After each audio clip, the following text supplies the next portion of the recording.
everyone, and welcome to Season 1, Episode 4 of From Hope to Glory at Truro with me, the United City FM. Welcome along. So things have been going very, very well in the league. We haven't played too many games in the league since you and I were together last because there have been quite a lot of cup games to play. Spoiler alert, we've gone out of one of those, and that's not too disappointing really. There were just too many of them.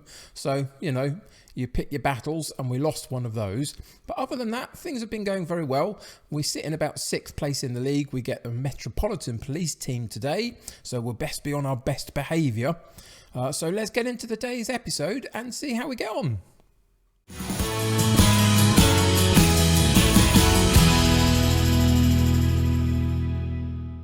Well, this is a new screen for us to start the episode on, isn't it? And there is an obvious reason for doing so, and that's because the custom kits are ready, and here they are in the dressing room. I think they look fantastic. We've got 3 kits. We've got the white one, a red one, and an orange one, all with this tiger image on them. If you can see, there's the eye.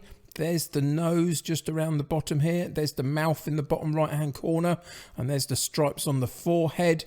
So if you can see that, that's because Truro are called the White Tigers. So that's the image on the white top. The same tiger image is on both the red and the orange as well. And so it just kind of uniforms them together and makes them as, an identity for the club, which I really, really love. So if you're a fan of Truro in real terms, why not tweet them and see if they can get them made for proper Truro City shirts next time they change the kit. That would be amazing. But that's the image that I wanted to show you. They are in the game. We'll go and have a look at them again in a second in the game, and they'll be in the match engine as well, although some of the detail, obviously, with the small little 3D figures that we've got isn't overly noticeable, but these are the kits, and a big shout out to FM Custom Kits, Lorenzo, who did these for me. He is just an absolutely diamond guy, worked really hard to help me get these sorted. We went back and forth on a number of different ideas, and this is what we ended up with, but he's brilliant. So his links are in the description below, along with loads of other links as well, so go and check that out, go and check him out. He does some amazing stuff. So here we are back in game again, and if we go to the league table, you can see we haven't actually played too many league games, as I say, since you and I were together last. We're still sitting on 10 league games played because of all of the amount of cup competitions there are. We were in 3 to start off with. We'll talk a little bit more about them when we look at the previous results, the recent results. But it leaves us in 6th. Today's opponent, they're in 11th, Metropolitan Police, so another good opportunity to pick up a few points. Tiverton still really out front with a good performance so far this season, but if you look at how it's all set, they've played 12 games, we've played 10. If we were to win both of our games, that would put us on 27 points, which is only 4 points away from them. So we are not too far off them just at the moment if we can keep a good run of form going, and we have had a really good run of form. But just before we go and check that out, let's go into the club information page, and you'll see these amazing kits in their full glory. I think they are absolutely fantastic. And that's where they sit on the club page, just to show what we've got. So the Truro City badge, you can see just in the centre there is their white tiger. That's their nickname, as I say, and that's the image that we've sort of put on the tops. And I think they are brilliant. So yeah, really, really big shout out to FM Custom Kits for that. So you'll notice them here and there, but specifically in the matchday engine, who knows what colour we're going to be playing in today. Let's see if we're at home or away. We are away, so it could be any of them. Who knows? We might get one of the away kits to have a look at today, possibly, but we'll have to wait and see on that one. But yeah, overall, things are going very well. I'm pretty happy. So let's check out what we've been doing recently.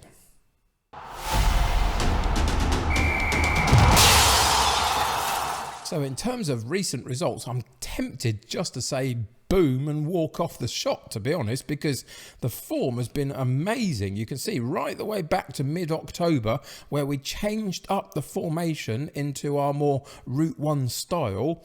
We've been on fantastic form. We did have that one blip up against Bideford in the Southern League Cup second round. You remember maybe at the beginning of the season where we looked at board expectation. The Southern League Cup was not a priority in any way. So we rotated the squad completely, gave a completely different 11 a chance to play. We've done that a couple of times in the early rounds as well of the other competitions. And to be honest, on this occasion, it just came unstuck. They weren't particularly good. We lost 3-0 and we could never quite get going. But either side of it, you can see that once we put back in our first 11, or pretty much our first 11, we've done pretty well.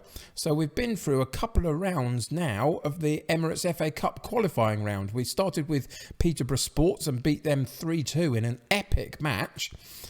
We were quite high up in terms of our scoreline for quite a while, and they came back into the game and made it very nervy at the end. Second qualifying round for us in the FA Cup was against Banbury, and that was a comfortable 2-0 win. And then we just had the third one against Dartford, and that was a bit more of a tricky opposition, and we scraped a 1-0 win. Chamberlain again, the guy that we spoke about in episode 1 of maybe not episode 2, sorry, not quite being of the quality we were looking for. He's really doing some good stuff. But anyway, that's the run of form that we've been on. It's been very good.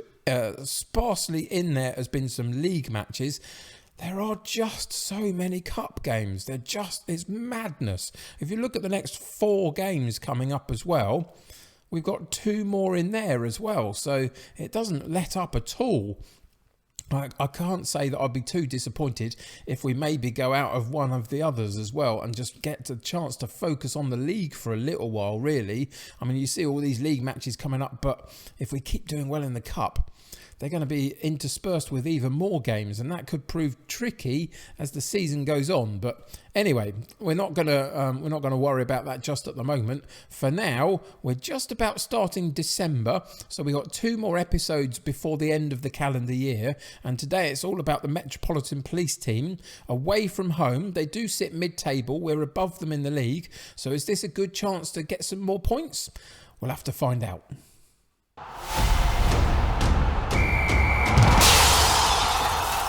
So with a good run of form, it means that the system and the formation and the system style of play hasn't really changed too much. You would expect that, really, but there have been a couple of player role choices that have been made different, just because a couple of them weren't quite performing in the way that I really thought they could.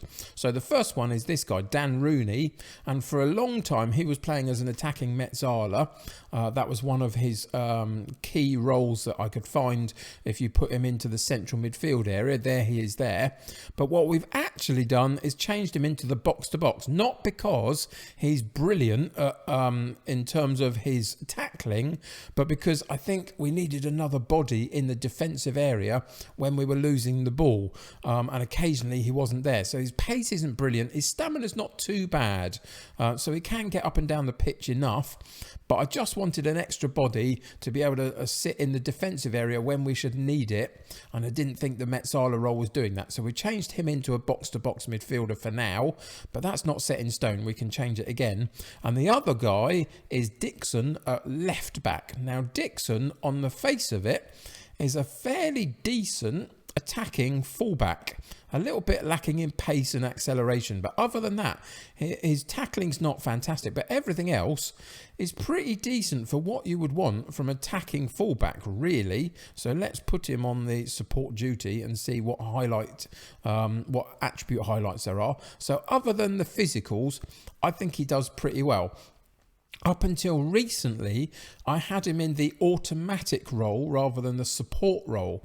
Now, there's minute differences in how those two roles work. You'd expect them to be fairly similar, and I guess they possibly are a bit, but he wasn't performing very well. He's still not brilliant, but he's got a 6.55 average rating for the season, and for this kind of attribute, I would suggest I would look for a little bit more from him, especially going forward. He's yet to assist in any way, so what we've done is we've taken him away from the automatic and put him on the support for now.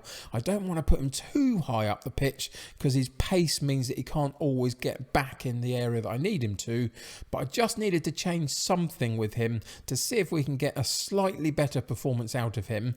And sorry, before I move on from him, let's go back into his player profile, and I don't know if you can see this just behind my picture. I think you possibly can. The last game that he played, he got a 7.3 average rating having done that. So have we unlocked another weapon in our arsenal? Maybe. Too early to tell, but hopefully there are better performances from him to come. Other than that, everybody else remains in their the same role and same setup that they've been in for the last few games, because it's been working and it's been brilliant. So let's see if we can continue that today. Of course, now that I've pressed record and you guys are watching, we'll get decimated probably, but we'll have to wait and see what happens in today's game. So for today's game, we have Hammond in goal, George at right back, Dixon at left back, Collins and Richard in central defence, with Allen, Rooney and Harvey in central midfield, Chamberlain on the right, Hayes on the left and Neil up top, with a bench of Murray, White, Riley Lowe, Sangster, Thompson, Yetton and Rooney. So let's get into today's game and see what happens.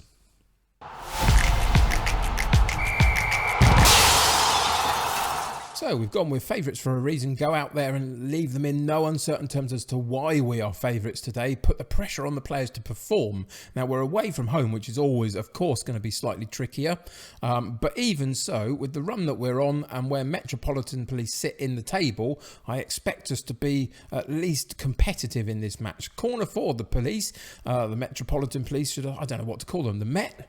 Let's call them the Met. And we eventually win the defensive header, which is really great, and get to counter-attack on them. Neil held the ball up brilliantly well on that halfway area, which is what we talked about last episode, and now the support players here, and Rooney drops it back to Allen. Harvey takes over the top to Chamberlain, into Neil, and a fantastic save by the goalkeeper, wasn't it? Right down to his his right-hand side on the floor, got down to it and parried it for a corner kick for us, and Hayes will take the corner kick, and it goes to the far post, and it's partially cleared, but River Allen is going to pick up the loose ball for us, and hopefully calm the play down again, down that right hand side to Chamberlain, but it was just a little bit too much on the ball and Chamberlain couldn't quite catch up with it before it went out for a goal kick for the Met. But a positive start. We've had a decent opportunity at goal. A really good save was the only thing that kept us out. So we are in this match. So far, the Met have had 4 shots at goal, but none on target. So that we are letting them nearer in and around our goal. Possibly a little bit too much, but their finishing so far has been poor. Let's see if they're going to change that here, but they're not. Chamberlain in the centre of midfield doing his defensive duties, cuts inside and then nicks the ball from them and then dribbles it all the way out to that right hand side, holds onto it very nicely, drops it back, and then through ball for Neil. He controlled it magnificently well with a real pressure from a defender and an oncoming goalkeeper, and eventually he manages to get it out from his feet and puts it home for a 1-0 lead. Great ball there, and then he manages to get it past the oncoming keeper and really very nicely puts it home for a 1-0 lead for us at 37 minutes. And we can hopefully get through to half-time with a lead intact, maybe. But here's another corner for the Met. And again, we get it partially cleared, but they pick up the loose ball and get another chance to set up a new attack. And again, we get a header in. And Neil holds the ball up on that halfway line. This time decides to dribble it to the left-hand side and then drops it off to Hayes. And then watch Neil make that run into the box. There he goes over the top, but it wasn't quite read by the pass. and the goalkeeper comes out and gets it. But that's how we're working. It's doing really well. Neil drops deep, comes and gets the ball, and then makes those runs. But it's the Met on the counter-attack this time. The long goal kick. Eventually, they find an opportunity, and Fitzpatrick, fortunately for us, just strayed into an offside position, and the goal won't count, which is good for us, not so good for them. But you can see just about that was the right call. He was offside, and so the goal is disallowed, and we stay at 1-0. Can we see it through to half-time? We can indeed. Decent first half. Not the best first half. We could have had maybe 1 or 2 better strikes at goal, maybe. We've had 8 at goal, 4 on target, 4 and none for them. So that's good. And the possession stats, we've had 56% possession. For a team that go long, I suspect they might be too, because for a team that go long, that's quite a lot of possession to have, really. 81% of the passes completed, which is decent, again, for the amount of distance that we're trying to cover with them. So we can go in and we can basically say things are going well, but I know you're capable even more. I don't need to do anything other than that. Everybody else is perfectly in a good position to carry on. So we will just do that. We will go into the second half and allow them to carry on. Let's go into the shouts and let's demand more from them for a couple of minutes in the early stages of the second half. Good opportunity for a sweeping free kick from Harvey. It is cleared, but Dixon picks it up in a defensive unit, goes over the top, but nobody was quite there other than maybe an offside player. So the goalkeeper comes out under no pressure and collects it. Puts it into our defensive area for his striker, but it's not read by their striker, and eventually we clear it, but they get the loose ball again, and they get to work down this left-hand side from Sturdy, and he gets on a really good run, covers half the pitch, and puts a brilliant cross in to the top of the 6-yard box, and you could see the steam train that was Fitzpatrick coming in on the run, and he gets a good goal for the Met. Unfortunately, it was a fantastic run. We didn't quite get a challenge in down our right-hand side, but that was a magnificent ball. You could see from the other angle that Fitzpatrick was making a brilliant run, and the two collided, the ball and the run, and we go 1-1, and we are now at 68 minutes. We're going to pause the game just for a second and see whether we can change this up a little bit. We've got some dead legs in the attacking midfield area. So what I think we're going to do actually is we're going to take Harvey out, and we are going to bring, let's bring Sangster in. No, that's not what I wanted to do at all. Let's clear that out. We're going to take Harvey out, and we're going to bring Thompson in, and we're going to bring Hayes out, and we're going to bring Rooney in, and then we're going to change it up a little bit. And it's going to be Rooney, who I want up front, and we're going to put Thompson out wide. So we're going to play a 4-4-2 for the last few minutes of the game. We're going to up the mentality to positive just to see if we can get on the front foot a little bit. And then we're going to go back in, and then as soon as we get the chance, we're going to go into the shouts, and we're going to fire the team up and see if for the last 15 minutes we can just potentially put some pressure on with 2 up top and see if we can get a goal from that. George over the top for Neil, and he gets a chance at goal, but again the goalkeeper denies him but parries it out for another corner kick. Is that going to cause a highlight for us? It's not. 10 minutes to go, just about, a few more than that maybe. We'll go back into the team page and make one more change, and it's River Allen that has to come out through tiredness basically, and we're going to put Sangster in that role instead and go back into the game. And one last shout. We can't do it quite yet. The other one hasn't run out just yet, so that's unfortunate. We're going to have to go with this for now, and it's Chamberlain on the ball again. He finds Neil, this time on the right-hand side, but we do have some support more centrally because of the 2 up top. It's been dropped back to George, back into Chamberlain, playing nice 1-2s there, into Rooney, and he gets the block on the pass through, but we do win the loose ball again. Dixon down that left-hand side, cuts inside, has Thompson wide left, left, through to Rooney, into Neil, and he puts it home. Now, was he offside? I'm not 100% sure, but I think he managed to hold his run. And if he did, at 82 minutes, we go 2-1 up. It was a good move down the left-hand side. Dixon cuts in. He has the overlapping run of Thompson. Thompson pokes it through for Lewis Rooney, who crosses it, and Neil gets in front of the defender and puts it home with his left foot. I do have a question about whether he was offside, though. We'll check on this particular... he wasn't offside. That is a perfectly good, legitimate goal. Brilliant play, and he just held his run enough. And with 5 minutes left to go, we find ourselves 2-1 up. Can we hold out for the points? It looks like we might do. 93 minutes, 94, and there is the final whistle. And we came back in the last few minutes using the 4-4-2, didn't we? I might train this up as a second tactic just to have it ready for this kind of situation. I think that would be a good idea, having seen it work today. But for today, it really did work. We played well. I think most of the game we were fairly dominant. I mean, we had more possession. 17 shots at goal, 11 on target is pretty good. It's just a shame we couldn't quite get a couple more goals from it, really. On another day, we might.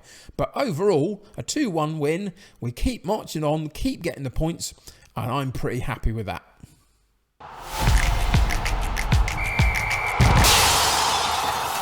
So what can we learn from the analytics of the particular match? So in terms of XG, we ended up with a 1.87 XG. They ended up with a 1.34. So they got the goal that they were supposed to. We were pushing towards that second goal in terms of XG terms, the expected goals. So I think we were pretty much dead on, really, with the 2 goals that we ended up getting. I think we deserved them, to be honest. We had an absolute bucket load of chances, didn't we? 17 at goal, 11 on target, which was pretty spectacular, really.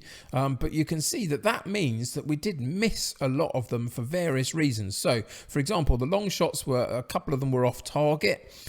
Several of them were saved and blocked from the edge of the box, should I say. Inside the box, we get a block at this point from Chamberlain and a couple of saved efforts over this side from Thompson and Hayes. Another one right at the top of the 6-yard box was saved. And then we have the goal. The goal from Neil right at the top of the 6-yard box here, and then the other goal over this side from Neil again. Quite a wide angle, wasn't it? And a couple more saved efforts there. So the goalkeeper for the Met had a really good game, obviously, because he denied us on several occasions, especially Neil on those couple of occasions where he got through and he managed to parry it round for a corner kick. In terms of what they managed to achieve in terms of goal attempts, they did have several in the 6-yard box, didn't they? And one was blocked there, and then a couple of them were off target and saved. So we did okay. There's their one goal, unfortunately, that we gave them. Well, we didn't give them. They played well to get. It was a brilliant cross in, wasn't it, for that on-running steam train of a run. And then they had a couple from outside the box as well. So we kept them to a reasonable amount of number of efforts, I would suggest. In terms of our heat map, you can see that the playing heat map suggests that we had quite a lot of possession in the top half of the pitch. It's really, really good. And you can see that we've managed to get a decent shape together defensively. I think Rooney dropping back, Dan Rooney dropping back slightly and being the box-to-box helps us defensively as well as offensively, which I think is really positive. You can see that our goalkeeper, interestingly, with the amount of attempts that they had at goal, he actually didn't do particularly well. Maybe it was the defenders around him that were blocking more than he was. In terms of our focus of attacks, we work pretty good across the pitch, I would say, which I'm pretty happy about. If we go and look into a few of them, the stats a little bit more closely, you can see that if we just take ours, these are the 2 goals that we got from Neil. He finished them really well. He's doing fantastically for us this season. A couple of long shots that were off target from the edge of the box. We didn't hit the woodwork. And then there's the saves. Look at all of these, 9 of them. He played magnificently well, their goalkeeper. And then he had 4 blocks from the edge of the box as well. In terms of passing statistics, you can see here's the completed one. which just always makes me giggle. Intercepted, there's quite a few of them, but with the style of play that we've got, I think, well, this is kind of, if we can get them down to the 30 mark rather than 38, I think I'll be happy enough for now.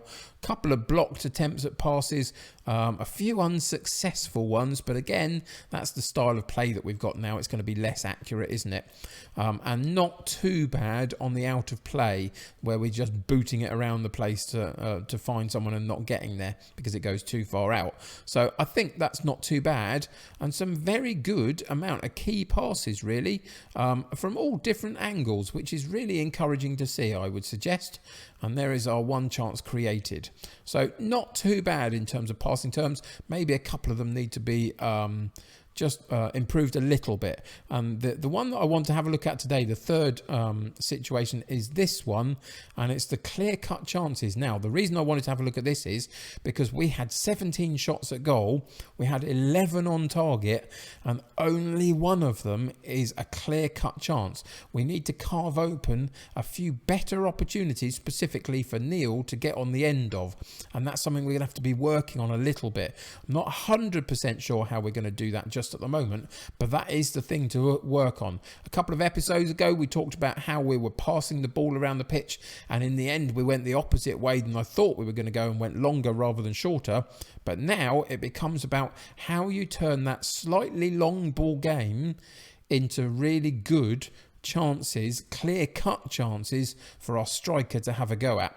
Something to think about. If you've got any thoughts about how we could do that in the comments below while staying true to the setup that we've currently got that's working for us, then let me know in the comments below. Always interested to hear your thoughts on it. But that's it. That's a great performance in the end. Not a bucket load of goals that maybe we could have had on another day, but 3 points nonetheless.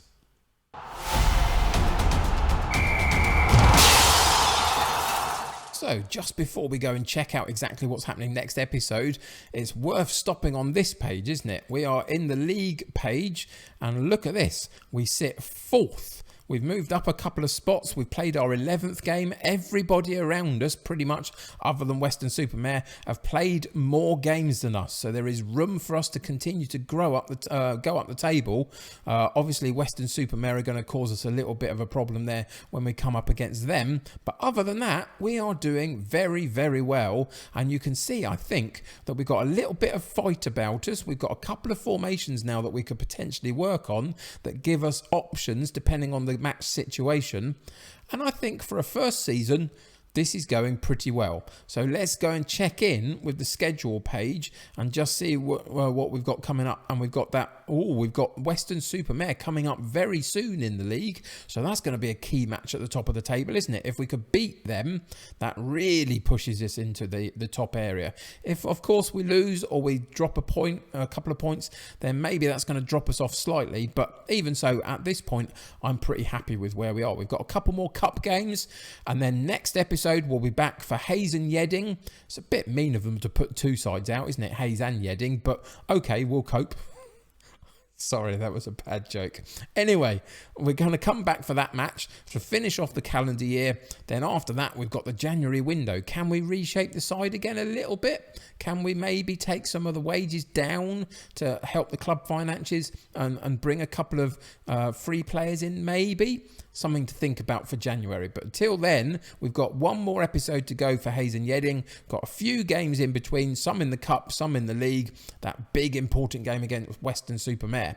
So that's going to do it for today. Thank you for joining me. Before I do my closing spiel, make sure you go into the description below and go and shout out FM Custom Kits on Twitter if you can, and tell him how great the kits are. He posted images of them today. I've done the same. So go and check those out and like them and retweet them around. Tweet the club about them if you can. They have got a Twitter account, or put it on their Facebook page or whatever. See if we can get them involved in thinking that these are good kits, and maybe there's something we can do with that in the future. Who knows? That's pie in the sky, but you never know unless you try. But go and give FM Custom Kits all the love in the world. He did a great job on them. But that's going to do it for today. Subscribe to the channel if you haven't already, and join my United City community. The more the merrier. Click that like button for me. That helps me get seen by lots of other people, which is really positive for the growth of my channel. Until next time, take care of yourselves. I'll see you very soon. Bye for now.